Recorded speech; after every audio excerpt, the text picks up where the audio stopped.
Lucas capítulo 24, e versículos 13 em diante.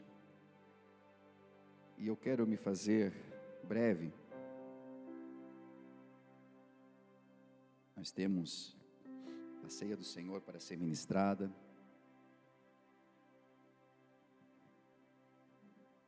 Mas esse texto, ele fala muito conosco. E o culto, ele é culto quando se tem esse impartir da palavra de Deus. É preciso que a gente possa compartilhar. E em Lucas 24, versículo 13, eu quero que você preste bastante atenção nesse texto. Eu sei que algumas pessoas aqui já ouviram, e já ouviram até mensagens sobre esse texto. Mas preste bastante atenção enquanto eu leio. E permita que o Espírito Santo fale contigo. Naquele mesmo dia, 2 deles estavam indo para um povoado chamado Emaús, que ficava a 11 quilômetros de Jerusalém. No caminho conversavam a respeito de tudo o que havia acontecido. Enquanto conversavam e discutiam, o próprio Jesus se aproximou e começou a caminhar com eles. Mas os olhos deles estavam como que fechados, para que não o conhecessem. E ele lhes perguntou: por que vocês estão discutindo enquanto caminham? E eles pararam, com os rostos entristecidos. Um deles, chamado Cleopas, perguntou: você é o único visitante de Jerusalém que não sabe as coisas que ali acontecem nesses dias? Que coisas? Perguntou ele. O que aconteceu com Jesus de Nazaré? Responderam eles. Ele era um profeta, poderoso em palavras e em obras diante de Deus e de todo o povo. Os chefes dos sacerdotes e as nossas autoridades o entregaram para ser condenado à morte, o crucificaram. E a nossa esperança era que ele fosse libertar o povo de Israel. Porém, já faz 3 dias que tudo isso aconteceu. É verdade que também algumas mulheres dentre nós nos maravilharam, as quais de madrugada foram ao sepulcro e não acharam o seu corpo, e voltaram dizendo que tinham visto uma visão de anjos e que dizem que ele vive. E alguns dos que estavam conosco foram até o sepulcro e acharam ser assim como as mulheres haviam dito, porém não o viram. E ele lhes disse: como vocês custam a entender, e como demoram a crer em tudo que os profetas falaram. Não devia o Cristo sofrer essas coisas para entrar na sua glória? E começando por Moisés e todos os profetas, explicou o que constava a respeito dele em todas as escrituras. E ao se aproximarem do povoado para o qual estavam indo, Jesus fez como alguém que ia mais adiante. Mas eles insistiram muito com ele: fica conosco, pois a noite já vem, o dia está quase se findando. Então ele entrou para ficar com eles. E quando estavam à mesa com eles, ele tomou o pão, deu graças, partiu e deu a eles. Então os olhos deles foram abertos e o reconheceram, e ele desapareceu da vista deles. E perguntavam-se um ao outro: não queimava o nosso coração enquanto ele nos falava no caminho e nos expunha as escrituras? E levantaram-se e voltaram imediatamente para Jerusalém, e ali encontraram os 11 e os que estavam com eles reunidos, que diziam: é verdade, o Senhor ressuscitou e apareceu a Simão. Então os 2 contaram o que tinha acontecido no caminho e como Jesus fora reconhecido por eles, enquanto ele partia o pão. Aleluia. Até aqui a palavra de Deus. Amados, quando nós vemos esse texto,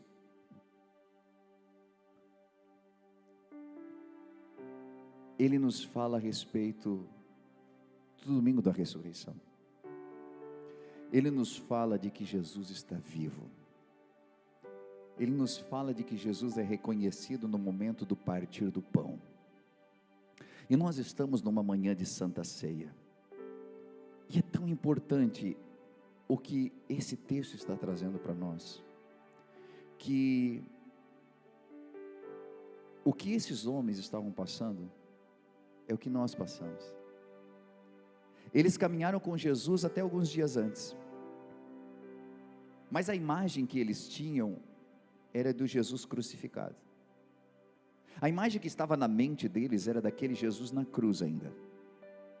E a imagem que muita gente ainda carrega dentro de si é a imagem de um Cristo crucificado, sem poder nenhum, entregue, um cordeiro.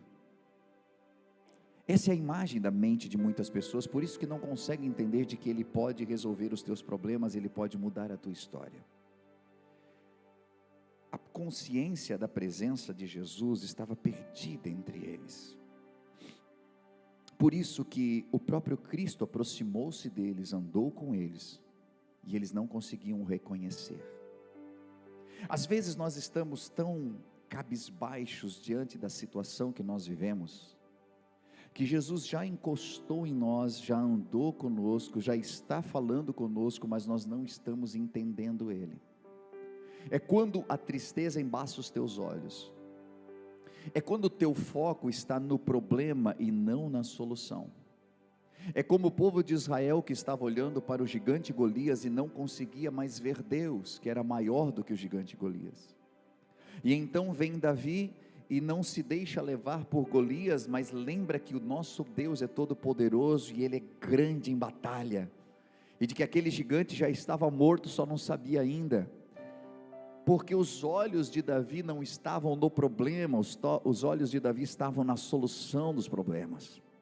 E esses dois homens que estavam caminhando no caminho de Emaús, eles estavam voltando para Emaús, eles estavam saindo de Jerusalém, e saindo de Jerusalém a tristeza era tanta que eles vinham, tristes, abatidos, e a Bíblia diz que Jesus então se aproxima deles e pergunta se pode caminhar com eles, e pergunta: por que vocês estão abatidos? Por que vocês estão cabisbaixos? É tão interessante quando alguém se aproxima de nós, cristãos, e pergunta: o que está acontecendo com você? Você está triste? Você está abatido? E eles estavam cheios de razão ainda, disseram: mas só tu aqui que não sabes o que aconteceu?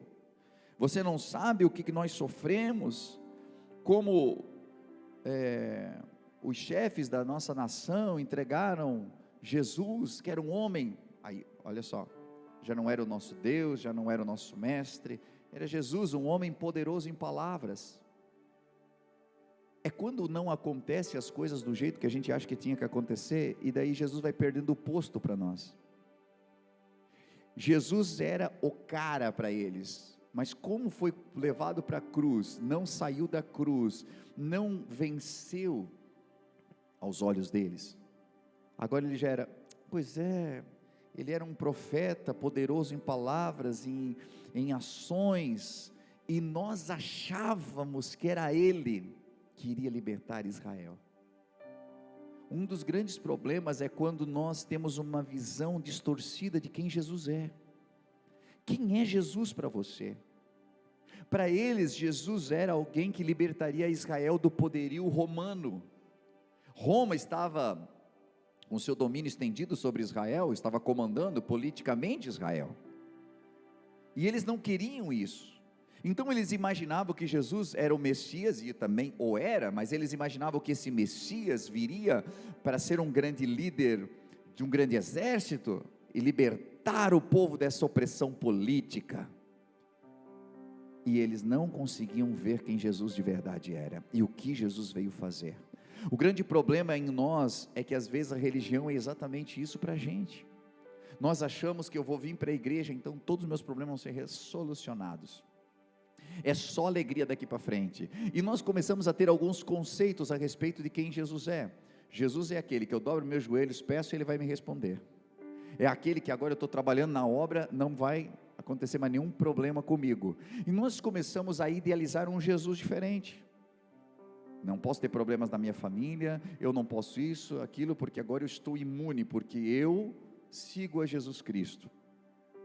E nós esquecemos da palavra dele que diz: no mundo vocês terão aflições, tem de bom ânimo, eu venci o mundo. Na quarta-feira eu expliquei a respeito disso. A paz está em mim, diz ele, a paz está comigo. Se você estiver em mim, você vai ter paz. E paz não quer dizer que você não vai ter tribulação, mas mesmo na tribulação você tem paz, porque sabe que vai vencer. Aleluia. Estes homens não conseguiam entender, porque a visão de que eles tinham de Jesus era do cara que quando eles quisessem botar o prego não entraria na sua mão. Ele era o Superman, não entraria na sua mão os pregos, os cravos, que ele quebraria as hastes da cruz, desceria de lá, venceria todo o exército, e não foi para isso que ele veio. Ele foi para vencer algo que homem nenhum venceria, exército nenhum venceria. Ele veio para vencer o pecado e a morte. Ele veio para nos conduzir à salvação. Ele veio para vencer Satanás, esmagar a cabeça da serpente. Ele veio para isso. Ele cumpriu o seu propósito, mas eles não conseguiam ver, porque a tristeza estava contagiando. As circunstâncias estavam deixando eles tão tristes a ponto de não ver a realidade. O grande problema é que quando nós estamos tristes e abatidos, nós não conseguimos ver as coisas boas que estão acontecendo. Nós esquecemos até de quem somos, nós esquecemos até do que Jesus já fez na nossa vida. Você conta um milagre aqui no microfone, numa semana, na outra semana você está deixando a igreja, porque quanta coisa errada que já me aconteceu, quanta coisa ruim, eu nunca consigo vencer, nunca me acontece nada, e é o grande problema do nunca e sempre, né? Qualquer coisa a pessoa diz, é sempre a mesma coisa, e não é sempre a mesma coisa. Eu nunca venço, e não é que nunca vence, já venceu. Mas nos momentos de euforia, nos momentos de grande tristeza, as pessoas generalizam, dizendo que nunca lhes aconteceu nada. Por isso que Lamentações diz, eu quero trazer à memória aquilo que me dá esperança. Eu preciso trazer à minha mente aquilo que me fortalece. Eu preciso lembrar das palavras, porque quando Jesus se aproxima deles, e eles começam então a olhar para baixo, eles até veem Jesus, mas eles não o reconhecem. Sabe, na tua mente, na mente deles aqui estava tão assim, morreu, acabou, foi destruído, acabou a nossa esperança, que eles olharam para Jesus e não reconheceram. E agora eles estão tão insensíveis, que eles esqueceram de tudo que foi ensinado, que é um outro ponto importante desse texto. Não perca a sensibilidade. Eles ouviram, e eles vão falar aqui, você não ouviu falar que Jesus, um homem poderoso em palavras, morreu, e tal. Tudo bem que algumas mulheres disseram que foram ao sepulcro e estava vazio, e que um anjo lhes anunciou de que ele ressuscitou, e também outros testemunhos ali, mas não ouviram. É quando a gente perde a sensibilidade. As pessoas contam o testemunho para nós e a gente não acredita. Não, mas Jesus fez na minha vida. Mas eu orei, olha, eu fui curado. Oraram lá na igreja e eu não entra. Sabe quando os testemunhos já não fazem mais efeito na sua vida? Quando as pessoas contam as coisas e você já não acredita mais.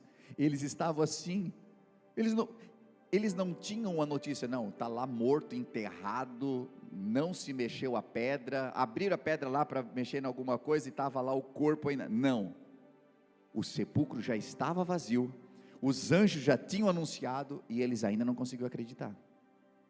Tem gente que diz assim, não, se eu ver um paralítico levantar, pastor, aí mesmo a minha fé, porque daí eu vou acreditar. Não vai. É tanta gente que já viu paralítico levantar, e é tanta gente que já orou e paralítico levantou, e hoje está fora dos caminhos do Senhor. Assim, sabe por quê? Porque não são os prodígios que vão garantir a tua salvação, é a sua fé. Quando não tiver prodígios acontecendo, quando não tiver milagres acontecendo, quando parece que Jesus morreu e não há esperança, mas a palavra de Deus dentro dos seus corações tinha que ser a chama ardente. Eles tinham que continuar acreditando, mas eles já não acreditavam. Jesus disse algumas vezes para eles que deveria morrer, que tinha que se entregar, mas ainda assim eles não conseguiam acreditar. É quando os testemunhos não fazem mais efeito na mente, é quando a palavra de Deus parece que não faz efeito. A Bíblia diz que Jesus caminhou com eles e Jesus pregou para eles, e começou desde os profetas a trazer tudo quanto estava escrito a respeito dele mesmo. Ele começou a trazer a palavra, mas essa palavra não foi pregada já para eles? É claro que foi.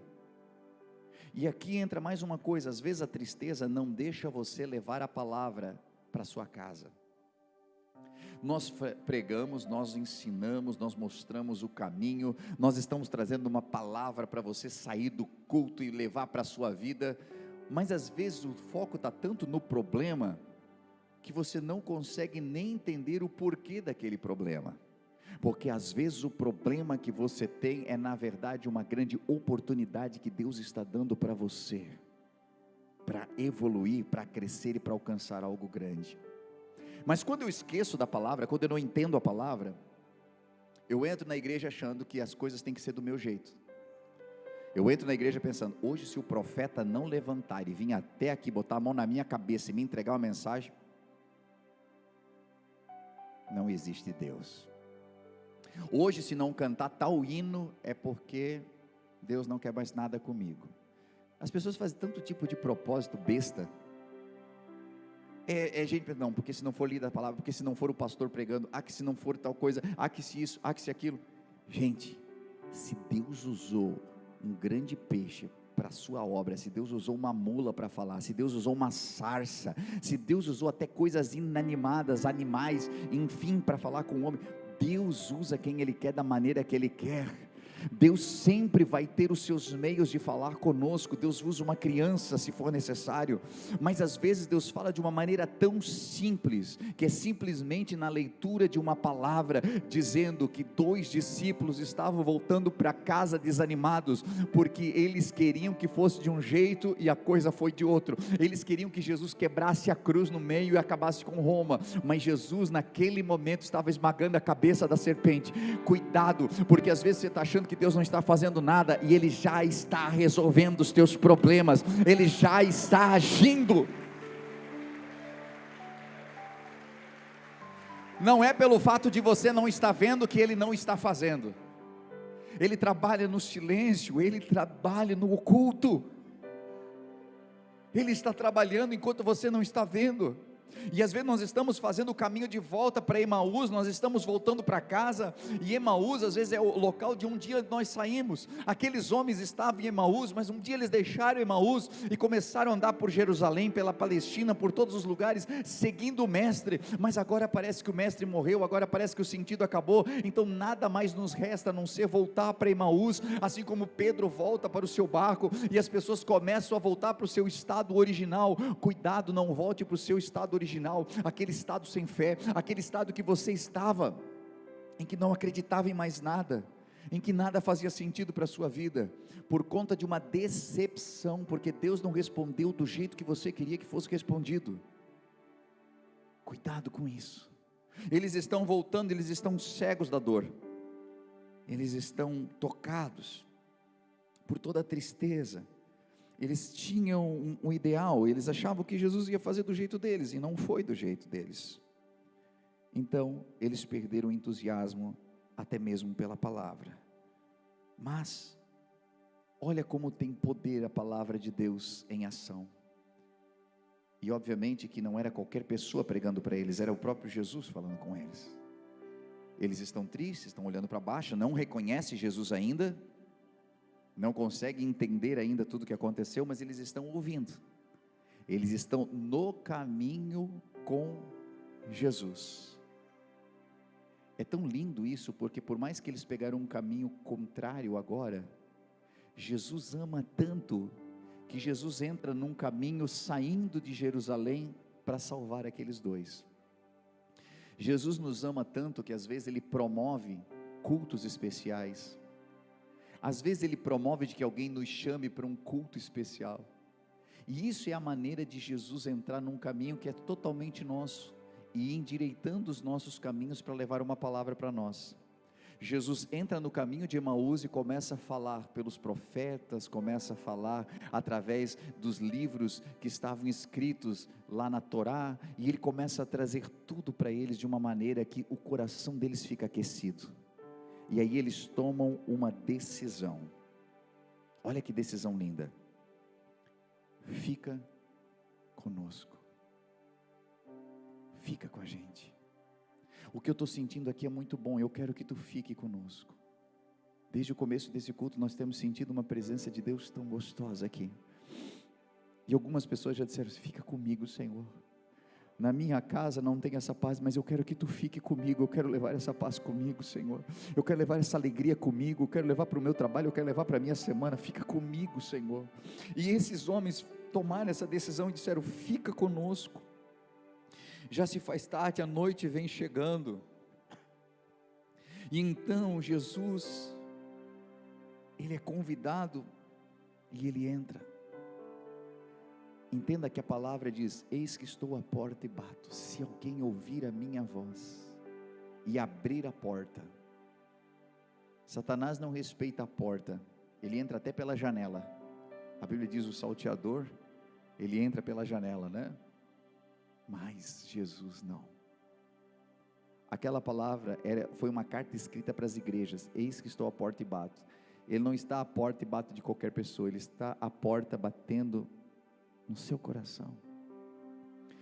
Se você ouvir a sua voz, tem muitas vezes que nós estamos sentados na igreja, mas Jesus está do lado de fora, ainda batendo na porta do nosso coração, querendo entrar, porque dentro do nosso coração está cheio de ego, está cheio de religião, está cheio de tanta coisa, mas está vazio de Jesus. Aqueles homens conheciam Jesus de caminhar com ele 3 anos e meio, mas por nada que Jesus não continua andando, e eles ficam sem. Mas eles pararam e disseram: não vá, não continue sozinho, já se faz tarde. Há lugar dentro da nossa casa para que tu entre. Há um lugar dentro de nós para que tu entre, Senhor. E quando Jesus entra, eles não querem apenas que Jesus entre e fique num cantinho. Eles querem ter comunhão com Ele. Eu fico imaginando que eles colocam a mesa. Eu fico imaginando que eles querem saber mais, eles querem conhecer mais.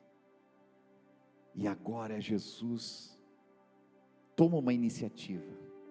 Ele senta à mesa. E a Bíblia diz que ele vai partir o pão. Sabe o que a Bíblia não diz, mas o que eu gosto de imaginar? Eu gosto de imaginar Jesus com as suas vestes, como se vestiam ali os judeus, e Jesus caminhando com eles, sua cabeça meio que coberta, e então eles entram em casa, eles lavam os pés, como era o costume,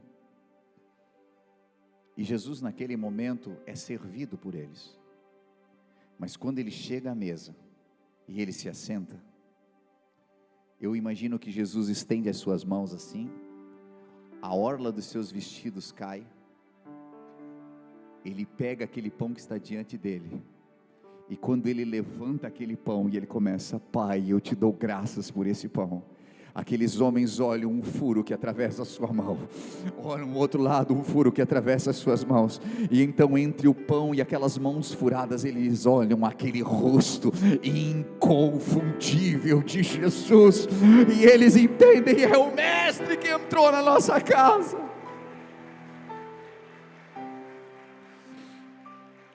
As marcas estavam com ele, e ele dá graças, então parte o pão, mas não dá continuidade, porque quando eles o reconheceram, ele desapareceu, e ele já vai para um outro canto, para continuar a sua missão dos 40 dias antes da sua ascensão.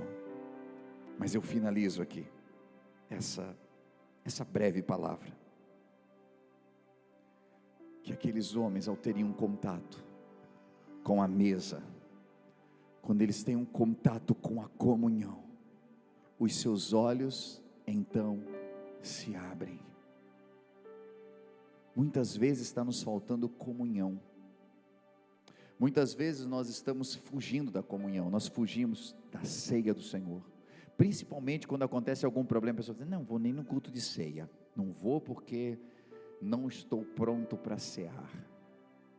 E nós temos um conceito errado sobre isso, porque nós pegamos Coríntios 11, 23, que vai nos ensinar a respeito do proceder da Santa Ceia, e quando ele fala assim que nós devemos examinar a nós mesmos, para não comer indignamente, nós temos um conceito que é o seguinte: eu errei, eu estou afastado da mesa, não posso me chegar à mesa. Sabe quem não pode se chegar à mesa? Quem sabe que está errado e não quer mudar. Esse não pode chegar à mesa porque esse é indigno. porque o perdão de Jesus Cristo está estendido a todos, o amor de Cristo está estendido a todos. E quando você sabe que é indigno, e reconhece a sua indignidade, reconhece os seus erros, e reconhece, meu Deus, como eu tenho errado nesse último mês, como eu fiz coisas erradas, eu preciso de um conserto. A Bíblia diz: examine-se, pois, o homem a si mesmo, e então coma desse pão e beba desse cálice. Ou seja, não fica fora da mesa, se conserte, peça perdão, vire para o lado, se for a sua esposa, se for o seu marido, e se você precisa consertar, conserte, mas não fique sem a comunhão. Conserte-se com o seu Deus, conserte-se, mas não fique sem a comunhão, porque no momento em que você participa da comunhão, os seus olhos se abrem, e aqueles homens começaram a dizer: porventura não ardia o nosso coração enquanto ele falava? É por isso que você está ouvindo a palavra de Deus, seu coração arde, os seus olhos já lacrimejaram, já aconteceu tanta coisa aqui no seu interior. E por que isso acontecia? Porque o Espírito de Deus está aqui ministrando para nós essa manhã, mas é a comunhão que nos revela, é a comunhão que faz os nossos olhos abrir. Você pode sair daqui dizendo: meu coração ardeu tanto, senti uma coisa tão gostosa hoje no culto, mas você sai sem direção. Você pode sair com o teu coração gostoso, ai, que culto maravilhoso. Chega em casa, perde a bênção. Começo da semana já, briga com o funcionário, briga com o patrão, briga com o encarregado, discute. O coração ardeu tanto no domingo, mas durante a semana, porque está sem visão, a mesa está aqui para te dar visão, para os seus olhos, as escamas dos olhos abrirem, cair as escamas, você vai começar a ver, e aí quando você começa a ver, você entende o que tem que fazer. Eles estavam indo para Emaús, mas não era em Emaús que eles tinham que ficar, eles tinham que ficar em Jerusalém. Então quando eles entenderam, porque as escamas caíram, eles disseram: não, vamos levantar daqui. Alguém podia dizer: vamos amanhã, porque sempre tem isso. Amanhã eu começo, amanhã eu peço perdão, amanhã eu faço, amanhã. Ei, não deixe para amanhã, porque amanhã o teu coração volta a ficar gelado e as escamas voltam a crescer nos olhos. Faça hoje o que você precisa fazer. Hoje é necessário que você faça. O posicionamento é hoje. E quando você se posiciona como aqueles homens, eles voltaram para Jerusalém, naquela mesma noite, voltaram 2 horas de caminhada, voltaram, e quando eles chegaram em Jerusalém, já tinha uma galera lá que já tinham sido tocado da mesma maneira. Ei, existe um povo que foi tocado assim como você foi tocado, existe um povo buscando avivamento como você está buscando avivamento, existem pessoas que o Senhor está falando de uma maneira sobrenatural, você só precisa encontrar essas pessoas, mas elas estão aqui dentro, pastor, mas às vezes nós sentamos do lado e nós não vemos, porque nossos olhos estão tapados. Se até Jesus estava do lado deles, eles não conseguiam ver. Jesus tem caminhado com você há quanto tempo, e você está com os teus olhos fechados, mas hoje, nessa manhã, aleluia, nessa manhã, Ele quer restaurar a paixão pela palavra dEle dentro do seu coração, Ele quer restaurar a visão, Ele quer restaurar em você aquele fogo que queimava dentro de ti, quando você ouvia a palavra. Ele quer restaurar dentro de você o amor pelo próximo, Ele quer restaurar os conceitos verdadeiros do cristianismo dentro de você, porque muito mais do que vir à igreja é ser igreja onde você estiver, e o Senhor nessa manhã de ceia quer restaurar isso em cada um de nós. Eu pediria que você colocasse de pé comigo, por gentileza, nós vamos finalizar aqui.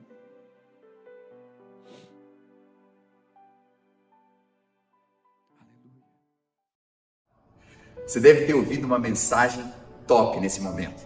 Acabou de vê-la, falou muito com a tua vida, e quem sabe passou no teu coração: uau, eu quero muito conhecer esse lugar, eu quero muito contribuir com essa obra. E nesse momento você pode fazer isso. Estou passando aqui para dizer de que há várias formas de nós contribuirmos na obra do Senhor. Às vezes com nossos talentos, os nossos dons, mas também com a nossa contribuição. Sabe que cada vez que você contribui, seja com teus dízimos ou tuas ofertas, você promove para que o reino de Deus se expanda, para que trabalhos como esse possam chegar a milhares de pessoas, hoje via internet, ou mesmo dentro do ambiente onde nós estamos, aqui na cidade, onde nós temos a The Way Church. Hoje, pelas formas que você vê aí na sua tela, você pode contribuir. Seja o seu Pix, transferências, depósitos. O mais importante é que esteja ligado ao seu coração. Nós vemos na Bíblia Sagrada que haviam pessoas que contribuíam com seus dízimos, outras com suas ofertas. Os dízimos muitas vezes ligados a algo que, para mim, fica mais fácil de planejar. 10% daquilo que eu ganho, eu invisto no reino de Deus. Mas outras pessoas do Novo Testamento já não se atinham mais a dízimos. Algumas delas vendiam tudo que tinham e entregavam. Outras dividiam o que tinham. E dessa forma elas sabiam de que parte dos seus ganhos poderia alcançar a muitos. Então, da maneira como você sentir em seu coração, seja por oferta, seja por dízimos, mas que você possa fazer com todo o seu coração essa contribuição. E saiba, dentro do seu coração, de que cada vez que você estende a mão para que a obra de Deus continue evoluindo, crescendo e se ampliando, as mãos de Deus se estendem sobre você também. Não como um ato de cobrança ou negociação, mas porque Deus é fiel e nunca fica devendo nada para ninguém. Por isso eu convido você a fazer parte desse ministério, dessa obra, com as suas contribuições. E isso fará com que a gente continue ajudando tantas famílias que cada semana são restauradas, que nos procuram em busca de algo que não encontraram em mais nenhum lugar, às vezes sem esperança. E essa esperança não é levada apenas por nós, mas é levada por você, através do seu amor. Então, convido você a fazer segundo aquilo que o Senhor colocar no seu coração de fazer, e com certeza abençoará a muitos. Que Deus abençoe sua vida, continue nos acompanhando pelos canais, que eu tenho certeza que é só o começo do que Deus ainda fará em sua vida e em sua família.